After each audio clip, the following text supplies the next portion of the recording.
Hi there, are you somebody who's looking for examples of how to keep your shoulders nice and open to avoid poor posture? If so, friend, then this video is for you.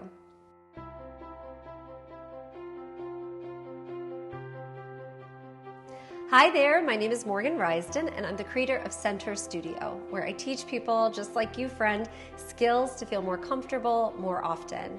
Now, if this is your first time to my channel, friend, welcome. I'm really glad to have you here. I hope if you find today's video useful, you'll do me a favor and hit that subscribe button. Also, there's a notification bell that'll let you know every week when I upload my next video. And of course, feel free to stick around and check out some of my other videos as well.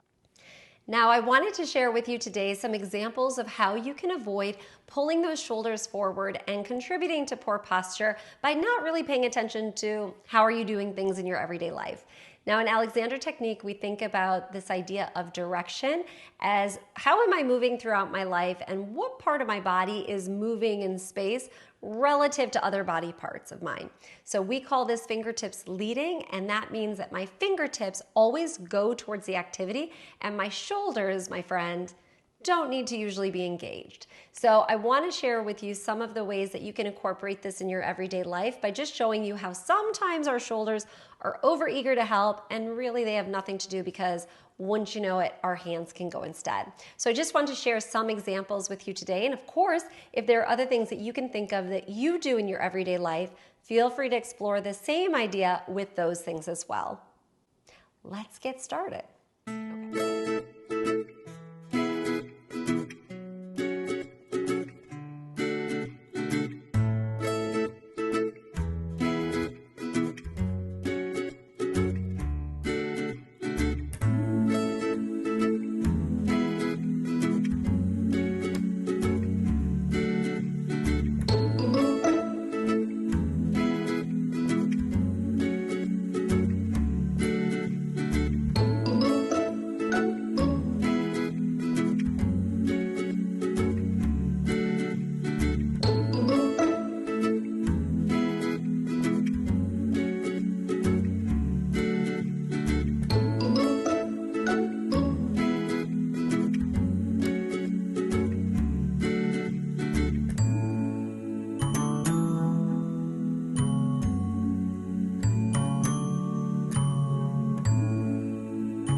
Now, I hope you enjoyed today's video, friend. And of course, as always, if you did, it would really mean a lot to me if you'd hit that like button. Also, be sure to subscribe if you haven't already. And of course, comment below if there are things today that really resonated with you. I'd love to hear about it. Or if there's things that I didn't mention, but that you think to yourself, oh, I could probably apply the same thing and really see a difference in my day-to-day life. I'd love to hear from you. All right, until next time, friend, take care. Ciao.